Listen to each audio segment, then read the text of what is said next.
إن الله وملائكته يصلون على النبي يا أيها الذين آمنوا صلوا عليه وسلموا تسليما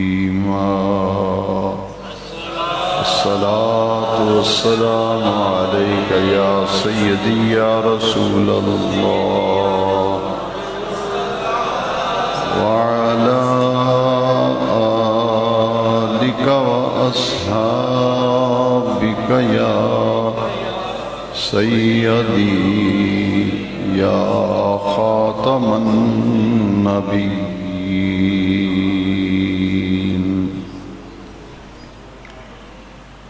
معزز و محترم سامعین و حاضرین کرام، نئے اسلامی سال سن 1443 ہجری کا پہلا جمعہ مبارکہ ہے۔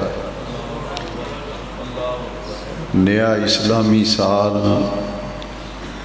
اہل اسلام کے لیے، عالم اسلام کے لیے اللہ تبارک و تعالی سلامتی، عافیت اور امن کا سال بنائے، اور اللہ رب العزت اس نئے آنے والے اسلامی سال میں امت مسلمہ کو غلبہ دین حق کے لیے عملی جد و جہد کرنے کی توفیق مرحمت فرمائے۔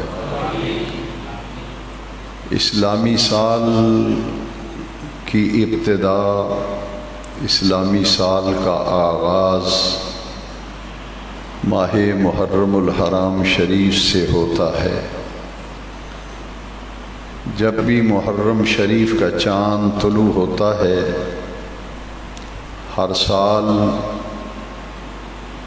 تاریخ اسلام میں پیش آنے والے ایک عظیم واقعہ اور ایک عظیم سانحہ کی یادیں دلوں میں تازہ ہوتی ہیں۔ اہل بیت اطہار نے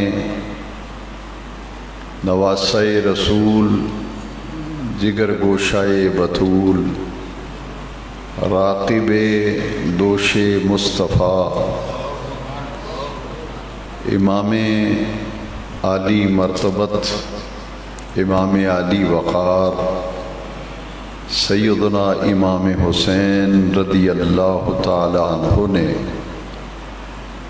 ملک عراق کے ایک مقام کربلا پر دین حق کی سربلندی کے لیے اور خلافت اسلامیہ کی سالمیت و بقا کے لیے وہ لازوال قربانیاں پیش کیں، وہ عظیم شہادتیں پیش آئیں، جن کی بدولت آج دین کی نعمت، ایمان کی نعمت، اسلام جیسا عظیم اور پیارا دین اس دنیا میں موجود ہے۔ یہ ان قربانیوں کا نتیجہ ہے جو امام عالی وقار، سید الشہداء، نواسۂ رسول سیدنا امام حسین رضی اللہ تعالیٰ عنہ نے جو عظیم قربانیاں پیش کیں، ان کا نتیجہ ہے کہ آج ہمارے پاس ایمان، اسلام، قرآن کی نعمتیں موجود ہیں۔ نبی کریم علیہ السلام کے وصال مبارک کے بعد وہ سلطنت اسلامیہ خدا کی زمین پر پہلی سلطنت جو دین کی بنیاد پر قائم کی گئی، وہ میرے نبی کریم صلی اللہ علیہ وسلم نے اس عمارت کو قائم کیا۔ آپ کے وصال مبارک کے بعد نظام خلافت کو چلانے کے لیے پہلے خلیفہ راشد حضرت ابو بکر صدیق ہیں رضی اللہ تعالیٰ عنہ، ان کے دور خلافت کے بعد خلیفہ ثانی حضرت عمر فاروق اعظم ہیں رضی اللہ تعالیٰ عنہ، جن کے دور خلافت میں فتوحات اسلامیہ کا دائرہ بہت وسیع ہوا اور ان کے دور خلافت میں 30 ملک فتح کیے گئے۔ ایران فتح کیا گیا، روم کی سلطنت پاش ہوئی، مصر و شام، یہ سارے علاقے سلطنت اسلامیہ کے زیر نگیں آئے اور 22,55,000 مربع میل پر حضرت عمر فاروق اعظم نے اسلامی سلطنت کو قائم کیا۔ اور پھر ان کے بعد حضرت سیدنا عثمان غنی ذی النورین رضی اللہ تعالیٰ عنہ، شہادت فاروق اعظم کے بعد آپ نے خلافت اسلامیہ کا اور خلافت علی منہاج نبوت کا سارا نظام سنبھالا، اور ان کے دور خلافت کے پہلے 10 سال میں بڑی عظیم فتوحات ہوئیں، اور آپ کے دور خلافت کے آخری 2 سالوں میں یہودیوں نے ایک سازش کی اور ابن سبا نامی ایک شخص جس نے منافقت کا لبادہ اوڑھا اور وہ یہودی النسل تھا، اسلام کو کھوکھلا کرنے کے لیے اور دین اسلام کی وہ عمارت جو خلافت کی صورت میں حضور نے قائم کی تھی اور سلطنت مدینہ کی بنیاد رکھی تھی، اس کو اندر سے کھوکھلا کرنے کے لیے ابن سبا نے منافقت کا لبادہ اوڑھا اور بظاہر مسلمان ہو کر مسلمانوں کی صفوں میں شامل ہو گیا۔ اس کی سازشوں کے نتیجے میں آخری 2 سال جو ہیں حضرت عثمان غنی کے دور خلافت کے، وہ سازشوں میں ہی گزر گئے اور نتیجتاً حضرت عثمان غنی ذی النورین رضی اللہ تعالیٰ عنہ کو شہید کر دیا گیا۔ آپ کی شہادت کے بعد سیدنا امیر المومنین حضرت سیدنا علی المرتضیٰ کرم اللہ تعالی وجہ الکریم اسد اللہ الغالب، آپ نے نظام خلافت میں سے 4تھا خلیفہ ہونے کا اعزاز پایا اور خلافت اسلامیہ کو سنبھالنے کے لیے حضرت سیدنا علی المرتضیٰ رضی اللہ تعالیٰ عنہ نے اہل مدینہ کی خواہش پر، ان کے اصرار پر خلیفہ بننا قبول فرمایا۔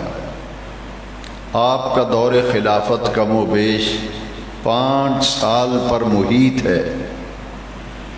ابن سبا جو مصر سے بلوائی لے کے آیا تھا اور اسلام کے اندر داخل ہوا، کلمہ پڑھ کر مسلمانوں کی صفوں میں شامل ہوا، لیکن وہ در حقیقت منافق تھا اور ایک سازش کے تحت مسلمانوں کی صفوں میں شامل ہوا تھا۔ اس نے سازشوں کا اس قدر جال بچھایا کہ حضرت سیدنا علی المرتضیٰ کرم اللہ تعالی وجہ الکریم کے دور خلافت میں بڑی سازشیں کی، نتیجتاً آپ کو دارالخلافہ جو ہے وہ مدینہ منورہ سے کوفہ منتقل کرنا پڑا، اور آپ کے دور خلافت میں جو جنگیں ہوئیں ان میں سے تقریباً کم و بیش 1 لاکھ کے قریب افراد جو ہے انہوں نے اپنی جانیں پیش کی تھی۔ یہ ایک سازش تھی کہ مسلمانوں کو لڑایا جائے، ان میں گروہ بندی کی جائے۔ اس 5 سالہ دور خلافت میں پھر عبد الرحمن ابن ملجم جو ہے اس نے حضرت سیدنا علی المرتضیٰ کرم اللہ تعالی وجہ الکریم کو شہید کیا، اور یہ ایک خارجیوں کا گروہ پیدا ہو گیا تھا جو حضرت علی المرتضیٰ رضی اللہ تعالیٰ عنہ سے بغض رکھتا تھا، اور اہل بیت اطہار سے عداوت و دشمنی اس کا بیان کیا جاتا ہے، تصور کیا جاتا ہے، جن میں حضرت سیدنا ابو بکر صدیق پہلے خلیفہ راشد، حضرت عمر فاروق دوسرے خلیفہ راشد، حضرت عثمان غنی ذی النورین تیسرے خلیفہ راشد، اور چوتھے خلیفہ راشد امیر المومنین سیدنا علی المرتضیٰ کرم اللہ تعالی وجہ الکریم ہے۔ کیے جائیں تو پھر 30 سال مکمل ہوتے ہیں۔ اہل سنت و جماعت کا یہ عقیدہ ہے اور نظریہ اور سوچ ہے کہ 5 خلفائے راشدین ہیں، کیونکہ وہ 30 سال پورے ہوتے ہیں حضرت سیدنا امام حسن مجتبیٰ پر رضی اللہ تعالیٰ عنہ۔ 6 مہینے کی خلافت کے بعد میرے آقا کریم کی وہ پیش گوئی ثابت ہوئی، سچی ثابت ہوئی۔ حضور نے فرمایا ابنی ھذا سید، فرمایا میرا یہ بیٹا حسن مجتبیٰ سردار ہے، اللہ تبارک و تعالیٰ اس کے ذریعے سے مسلمانوں کے 2 گروہوں کے درمیان صلح کرائے گا۔ تو امام حسن مجتبیٰ رضی اللہ تعالیٰ عنہ نے مسلمانوں کے 2 گروہوں کے درمیان جو جنگ و جدال ہونا تھا اس کی خاطر خلافت سے دستبردار ہو گئے، اور 2 مسلمانوں کے درمیان آپ نے صلح کرا دی۔ امام حسن مجتبیٰ رضی اللہ عنہ کے خلافت سے دستبردار ہونے کے بعد پھر اسلام میں خلافت ختم ہو گئی، پھر ملوکیت آ گئی۔ امیر معاویہ یہ 20 سال جو ہے ان کا دور حکومت ہے، 20 سال کم و بیش۔ امام حسن مجتبیٰ کے بعد 20 سال حکومت کی امیر معاویہ رضی اللہ تعالیٰ عنہ۔ ان کے بعد پھر سن 60 ہجری میں ان کا وصال ہوا۔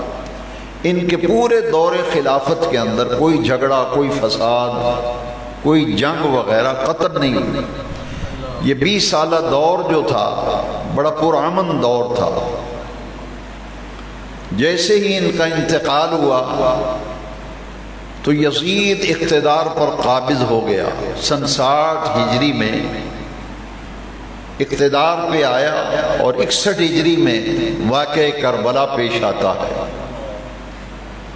یزید کے بارے میں یہ جان لیجئے کہ میرے آقا کریم علیہ السلام کی ایک حدیث شریف ہے کہ میرے بعد بنو امیہ میں سے ایک شخص جس کا نام یزید ہوگا وہ میری سنت کو تبدیل کر دے گا،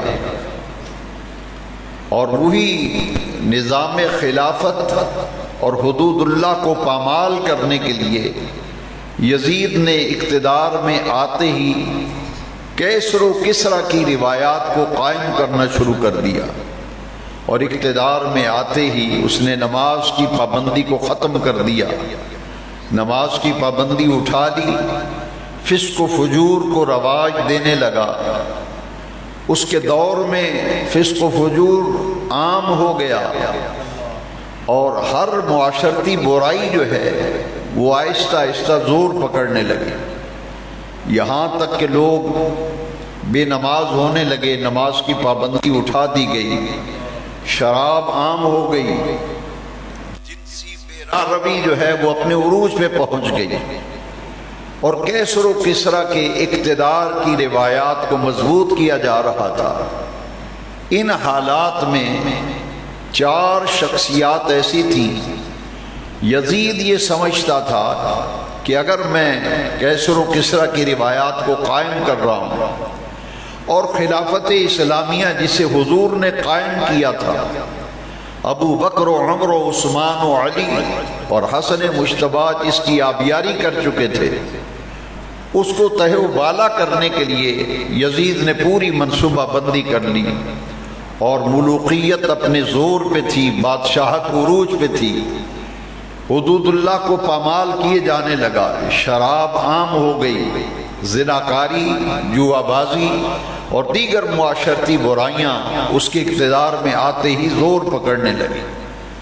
ایسے وقت میں 4 شخصیتیں تھیں جن سے یزید خطرہ محسوس کرتا تھا کہ اگر یہ لوگ میرے مقابلے میں آتے ہیں یا میری گرفت اور پکڑ کرتے ہیں اور میری ان خامیوں کی نشاندہی کرتے ہیں تو میرے لیے یہ 4 شخصیتیں بہت بڑا خطرہ ہوں گی۔ ایک تو حضور کے بھتیجے حضرت عباس رضی اللہ تعالیٰ عنہ، حضور کے چچا تھے حضرت عباس رضی اللہ بن عبد المطلب، ان کے بیٹے جو حضور کے چچا زاد بھائی تھے حضرت عبداللہ ابن عباس رضی اللہ تعالیٰ عنہ، یہ کبائر صحابہ میں سے تھے اور جلیل القدر صحابہ میں ان کا شمار ہوتا تھا۔ یزید ان سے بڑا خطرہ محسوس کرتا تھا کہ ان تمام خامیوں اور برائیوں پر جو خلافت کو ملوکیت میں تو بدل دیا گیا تھا 20 سال پہلے، اب اس کی آبیاری جو کی جا رہی ہے کہ کیسر و کسریٰ کی بادشاہت کی روایتیں قائم کی جا رہی ہیں، ان میں حضرت عبداللہ ابن عباس تھے رضی اللہ تعالیٰ عنہ، حضرت عبداللہ ابن عمر تھے رضی اللہ تعالیٰ عنہ، اور حضرت عبداللہ بن زبیر تھے رضی اللہ تعالیٰ عنہ۔ یہ حضرت عبداللہ بن زبیر رضی اللہ تعالیٰ عنہ جو ہیں یہ حضرت سیدنا ابو بکر صدیق رضی اللہ تعالیٰ عنہ کے نواسے ہیں، اور حضرت زبیر رضی اللہ تعالیٰ عنہ یہ اجلہ صحابہ کرام میں سے تھے۔ ان سے بڑا خطرہ محسوس کرتا تھا یزید۔ اور چوتھے تھے حضرت سیدنا امام حسین رضی اللہ تعالیٰ عنہ، ایک حضرت عبد الرحمن بن ابی بکر، یہ خلفائے راشدین میں سے پہلے خلیفہ راشد ابو بکر ہیں رضی اللہ تعالیٰ، جن کے صاحبزادے عبد الرحمن دوسرے خلیفہ راشد حضرت عمر تھے، ان کے بیٹے عبداللہ ابن عمر، اور حضور کے چچا زاد بھائی حضرت عبداللہ ابن عباس رضی اللہ تعالیٰ عنہ۔ یہ 3 شخصیات وہ تھیں جنہوں نے ڈائریکٹ اور براہ راست نبی کریم علیہ السلام سے تربیت پائی تھی، اور یہ حضور کے فیض یافتہ تھے۔ صحابہ کرام سن 60 ہجری میں اجلہ صحابہ کرام کی اکثریت جو ہے وہ دنیا سے وفات پا چکی تھی۔ اب وہ لوگ موجود تھے جو نئے نئے اسلام میں آئے تھے، جنہوں نے نبی کریم علیہ السلام کی زیارت ہی نہیں کی تھی، جنہوں نے حضور کا زمانہ ہی نہیں پایا تھا۔ تو یہ شخصیات وہ تھیں جنہوں نے ڈائریکٹ اور براہ راست حضور سے تربیت پائی تھی، لہذا یزید ان شخصیات سے خطرہ محسوس کرتا تھا کہ اگر مجھے کوئی روکے ٹوکیں گے تو یہ 4 آدمی ہیں۔ حضرت عبد الرحمن بن ابی بکر، یہ بھی حضور کے اجلہ صحابہ میں سے ہیں۔ عبداللہ ابن عمر طویل عرصہ حضور کی صحبت میں رہے۔ حضرت عبداللہ ابن عباس ہیں، حضور کے چچا زاد بھائی ہیں، حضور کے فیض یافتہ ہیں۔ تو یہ لوگ وہ تھے جنہوں نے خلافت علی منہاج نبوت کا دور دیکھا تھا، اسلامی اقدار کو سمجھتے تھے، لہذا حضرت عبد الرحمن بن ابی بکر تو انتقال کر گئے، باقی یہ 3 شخصیات تھیں۔ حضرت عبداللہ بن زبیر رضی اللہ تعالیٰ عنہ، ان کا یہ موقف تھا کہ مکہ مکرمہ ہمیں یہاں رہنا چاہیے، اور یہاں رہ کر ہمیں اپنے آقا کریم صلی اللہ علیہ وسلم کا لائے ہوا نظام، آپ کا قائم کیا ہوا دین جو ہے اس کی حفاظت اور بقا کے لیے مکہ مکرمہ کو ہمیں مرکز بنا کر ہمیں دین کی حفاظت کے لیے کردار ادا کرنا چاہیے۔ سیدنا امام حسین رضی اللہ تعالیٰ عنہ، یزید چونکہ اقتدار میں آ چکا تھا، اس نے گورنر مدینہ کو خط لکھا کہ یہ 4 شخصیتیں جو ہیں ان سے بیعت لو۔ اس دوران حضرت عبد الرحمن بن ابی بکر کا تو انتقال ہو گیا، وصال فرما گئے۔ باقی حضرت سیدنا امام حسین رضی اللہ تعالیٰ عنہ حضرت عبداللہ بن زبیر کو رات کو بلایا گورنر نے، کہا کہ آپ بیعت کیجئے ورنہ آپ کو گرفتار کرنے کا آرڈر میرے پاس آ گیا ہے۔ اور مروان بدبخت نے تو حضرت امام حسین کو قتل کرنے کے لیے گورنر مدینہ سے کہا کہ یزید کو اگر خطرہ ہے کہ حدود اللہ کو قائم کرنے کے لیے، خلافت علی منہاج نبوت کو بچانے کے لیے اگر کوئی شخصیت میدان میں آئے گی تو وہ حسین ابن علی کی ہے، لہذا ان کو قتل کر دیا جائے تاکہ قصہ ہی ختم ہو جائے۔ لیکن حضرت سیدنا امام حسین رضی اللہ عنہ حضرت عبداللہ بن زبیر نے گورنر مدینہ سے کہا کہ ہم مشورہ کرتے ہیں، سوچتے ہیں، اور سوچ و بچار کے بعد جو پھر رائے طے کی ہم تمہیں آگاہ کریں گے۔ تو جب رات کو یہ ملاقات ہوئی تو راتوں رات حضرت عبداللہ بن زبیر رضی اللہ تعالیٰ نے حالات کی سنگینی کا احساس کر لیا کہ جب مروان نے قتل کا کہا تھا تو وہ آواز حضرت امام حسین کے کانوں میں آئی۔ حضرت عبداللہ بن زبیر نے بھی خود سن لیا تھا۔ یہ دونوں شخصیتیں رات کی تاریکی میں مدینہ منورہ سے ہجرت کر کے حضور کے روضہ اطہر پر آبیدہ ہو کر حاضری دی، اور یہاں سے پھر حضرت عبداللہ بن زبیر اور حضرت امام حسین رضی اللہ تعالیٰ عنہ مکہ مکرمہ ہجرت کر گئے۔ مکہ مکرمہ میں جب آپ تشریف لے گئے تو شعبان المعظم کی 4 تاریخ تھی اور سن 60 ہجری کہ امام حسین رضی اللہ تعالیٰ عنہ مکہ شریف میں پہنچے تو اہل کوفہ کے خطوط آنا شروع ہو گئے کہ یزید اقتدار میں آ گیا ہے، آپ جانتے ہیں کہ شرابی ہے، زانی ہے، نماز کی پابندی کو ختم کر دیا ہے، بد کرداری، فسق و فجور عام ہو رہا ہے۔ تو آپ کے نانا جان نے جو خلافت قائم کی تھی، جس دین کی عمارت کو قائم کیا تھا، اس کو بچانے کے لیے آپ تشریف لے آئیں، ہم آپ کے ہاتھ پہ بیعت کریں گے، آپ کا ساتھ دیں گے تاکہ خلافت اسلامیہ جو ہے اسے قائم کر دیا جائے۔ یہ خطوط اہل کوفہ کی طرف سے حضرت سیدنا امام حسین کے پاس آنے لگے۔ جب بہت سارے خطوط جمع ہو گئے تو حضرت سیدنا امام حسین رضی اللہ عنہ نے فیصلہ کیا کہ اب میں کوفہ جاتا ہوں، جو لوگ میرا ساتھ دیں گے اور بیعت کریں گے ان کے ساتھ مل کر خلافت اسلامیہ کو قائم کیا جائے گا، اور دین کو جو پامال کیا جا رہا ہے، دین کو پامالی سے بچایا جائے گا۔ اس کے لیے پھر مشورہ ہوا۔ حضرت عبداللہ ابن عباس رضی اللہ تعالیٰ عنہ، حضرت عبداللہ ابن عمر اور حضرت عبداللہ بن زبیر رضی اللہ تعالیٰ، ان تینوں شخصیات نے ہاتھ باندھے اور معافی مانگی حضرت امام حسین سے کہ خدا کے لیے آپ کوفے کا قصد نہ فرمائیں، ہم آپ کے آگے ہاتھ جوڑتے ہیں، معافی مانگتے ہیں کہ کوفہ جانے کا ارادہ ترک کر دیں، کیونکہ الکوفی لا یوفی، کوفے والے جو وعدہ کرتے ہیں پھر وہ نبھاتے نہیں ہیں، اس کی خلاف ورزی کرتے ہیں، ان کی سرشت میں وفا نہیں ہے۔ ہمیں اندیشہ ہے کہ یہ آپ کا ساتھ تو دینے کا آج خط لکھ کر اقرار کر رہے ہیں، لیکن جب یزید کا ڈنڈا چلے گا تو یہ سب لوگ آپ کا ساتھ چھوڑ جائیں گے۔ اللہ تبارک و تعالیٰ کی بارگاہ سے قضاء و قدر کا فیصلہ ہو چکا تھا، یہ شہادت حسین کی صورت میں منتج ہونا تھا، کیونکہ سن 4 ہجری میں حضرت امام حسین رضی اللہ عنہ کی ولادت ہوتی ہے۔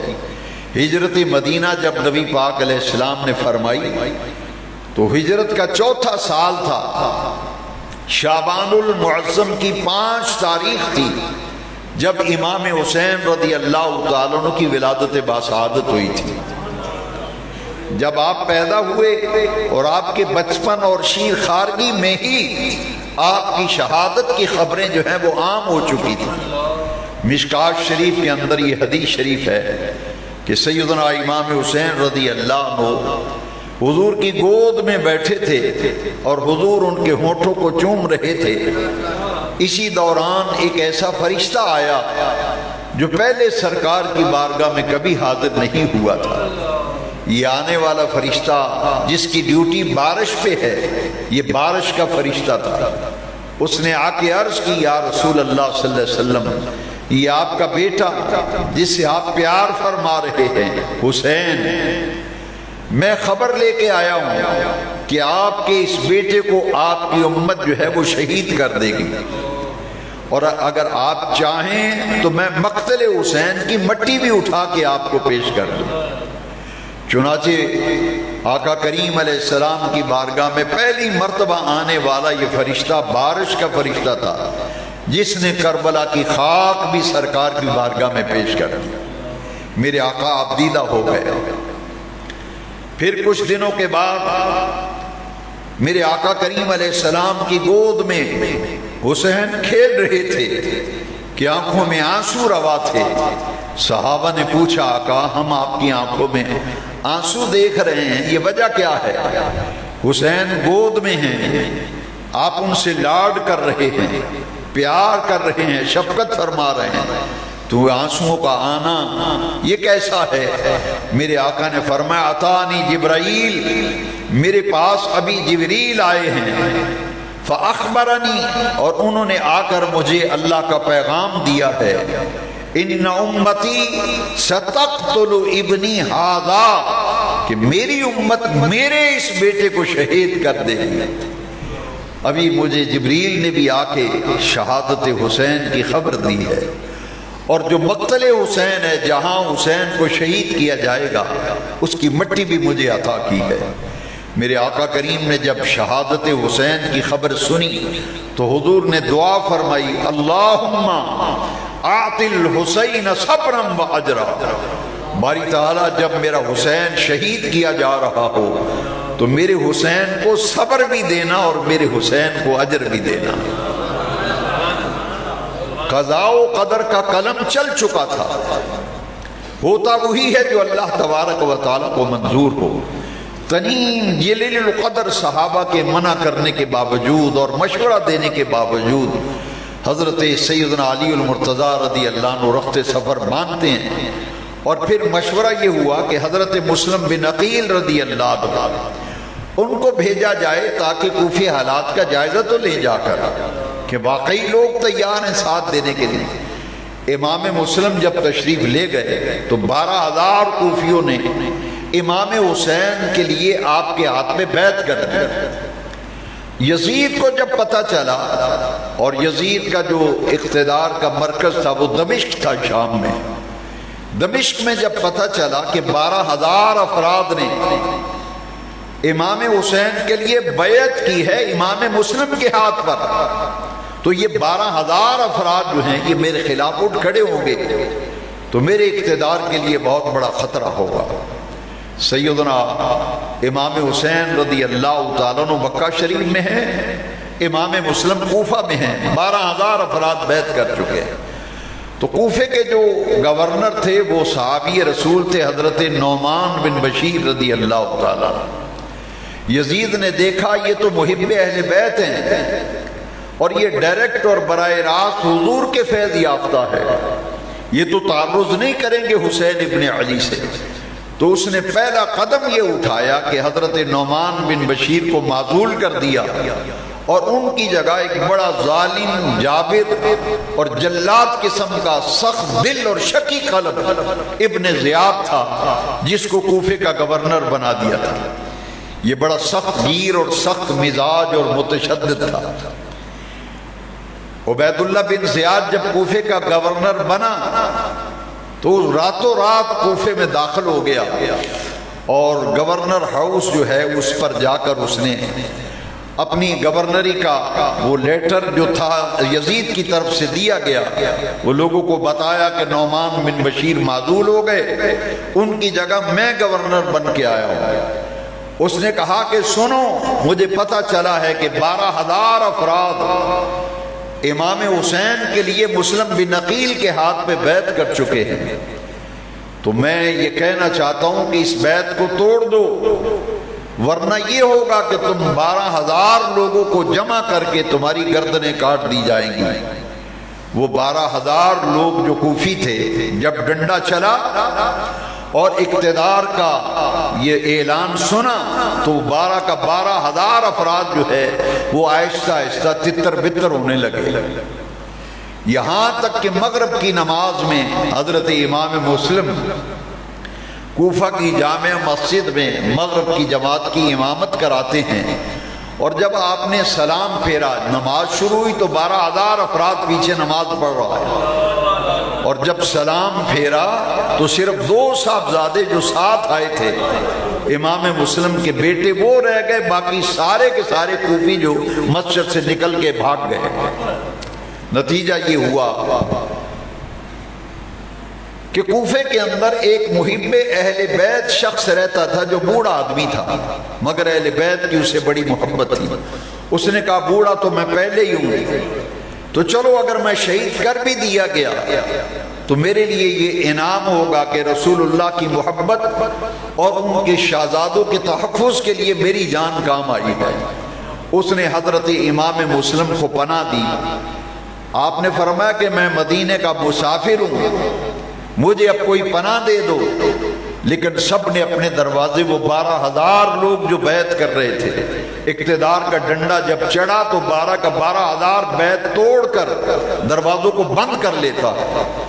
البتہ وہ ہانی نامی میرے آقا کریم علیہ السلام کی سچی محبت اور اہل بیت کا محب تھا، وہ اپنے گھر لے گیا حضرت امام مسلم کو، اور پولیس والوں کو جب خبر ہوئی، وہی لوگ جو بیعت اور مرید تھے اور بیعت کی تھی، انہوں میں سے کچھ لوگوں نے گورنمنٹ کا ڈنڈا چڑھنے کے بعد جا کے بتایا کہ مسلم ہانی کے گھر میں چھپے ہوئے ہیں۔ جب گرفتار کرنے کے لیے پولیس آئی تو حضرت امام مسلم نے اس میں مزاحمت ہوئی۔ جب ہانی نے مزاحمت کی تو ہانی تو شہید ہو گئے، البتہ امام مسلم گرفتار کر لیے گئے، اور آپ کو کوفے کے دارالامارات کی چھت پر لے جا کر لوگوں کو بلایا گیا اور اعلان عام کر کے حضرت امام مسلم کو شہید کر کے چھت سے زمین پہ پھینک دیا گیا۔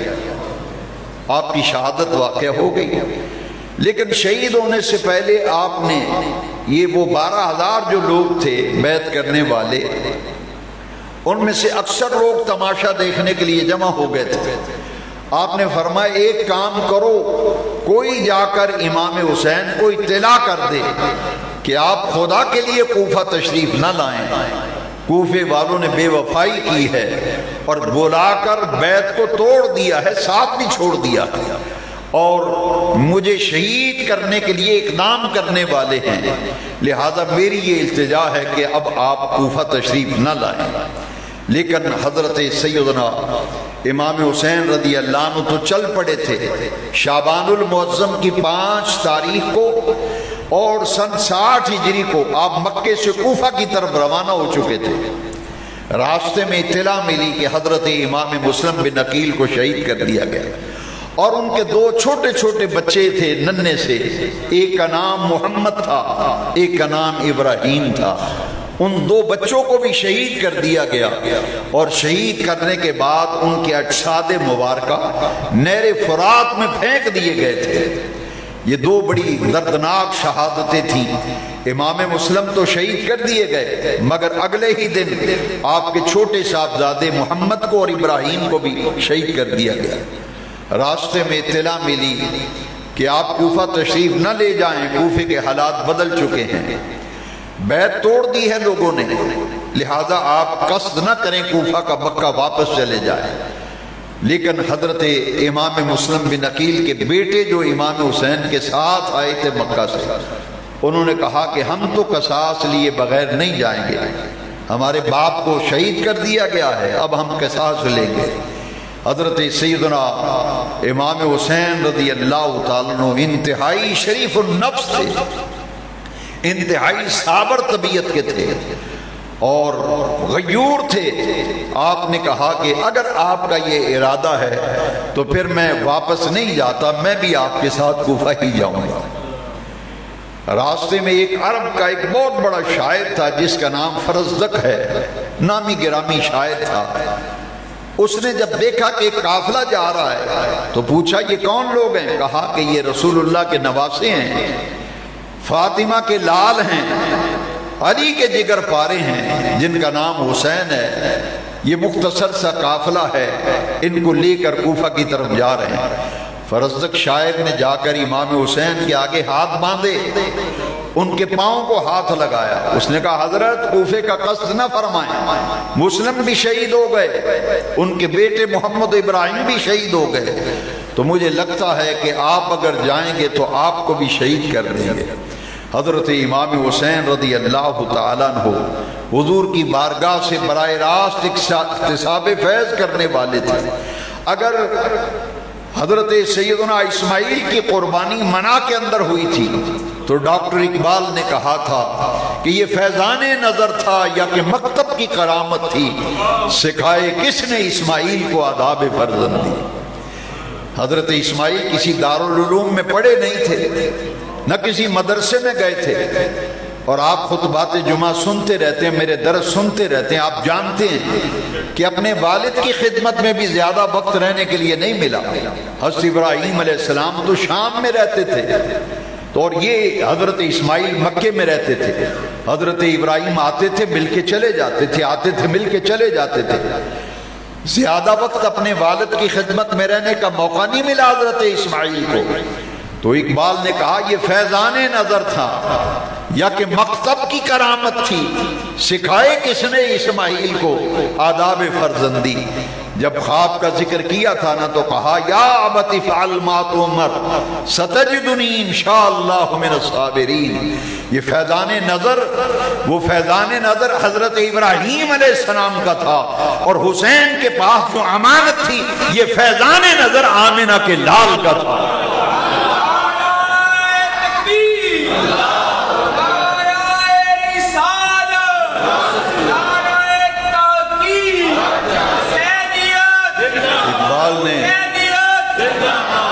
ڈاکٹر اقبال نے اشارے میں بات سمجھا دیا۔ اقبال کہتے ہیں نہایت سادہ و رنگی ہے داستان حرم، نہایت سادہ و رنگی ہے داستان حرم، نہایت اس کی حسین ابتدا ہے اسماعیل، نہایت اس کی حسین ابتدا ہے اسماعیل۔ یہ حسین وہ ہیں، حضرت اسماعیل کو تو موقع ہی نہیں ملا۔ والد ابراہیم علیہ السلام شام میں رہتے ہیں، آتے ہیں مل کے چلے جاتے ہیں، اور حسین تو وہ ہیں جو آقا کی آغوش میں کھیلتے ہیں، مصطفیٰ سجدے میں جاتے ہیں حسین اوپر بیٹھ جاتے ہیں۔ حضور سجدے میں ہیں، حسین کمسے نے کھیلتے کھیلتے آئے، چھلانگ لگا کر اوپر بیٹھ گئے۔ آسمان سے جبریل اتر آئے، آقا رب العزت جل جلالہ عم نوالہ کا حکم ہے جب تک حسین خود نیچے نہ اتریں آپ نے سجدے سے سر نہیں اٹھانا۔ یہ تو حضور کی آغوش میں پلنے والے ہیں، حضور کے کندھوں پہ سواری کرنے والے ہیں، حضور کی زلفوں سے کھیلنے والے ہیں، حضور کا لعاب دہن چوسنے والے ہیں، اور شب و روز حضور کی آغوش میں پرورش پائی۔ وہ فیضان نظر حضرت ابراہیم کا تھا، یہ فیضان نظر سید المرسلین کا تھا۔